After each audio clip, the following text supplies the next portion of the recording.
वक्रतुंड महाकाय सूर्यकोटि समप्रभा निर्विघ्नं कुर्वं देवं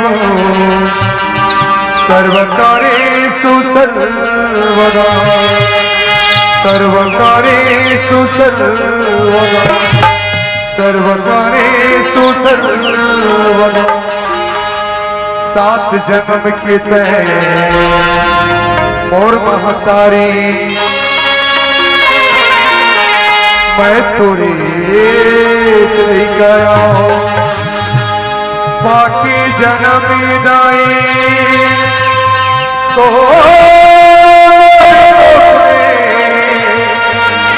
भाग्य अपने सहारा धर्म कर्म मोरे छत्तीस गरिया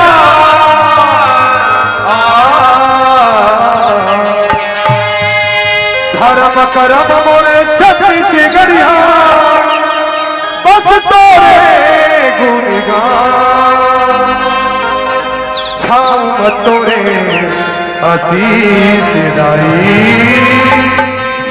बस तोरे गुणगान बस तोरे गुणगान बोल छत्तीसगढ़ माता की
जोहार संगवारी हो।